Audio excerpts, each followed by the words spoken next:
जगह आम काଣା कलु एत जेन देखी पार्छन ये गोटे जगार मुझे यार पानी नेली पानी पकाली पके सारा पर क्या करमा आम जेन मसला थी ये मसला काଣା करमा जगार ये पकईदमा आटा एतकी गरम करमा जगार एत गरम करमा जेनटा कि आपण मानकर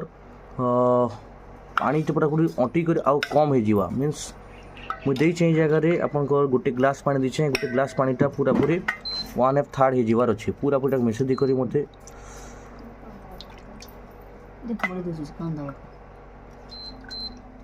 तो तू बनाओ हाथ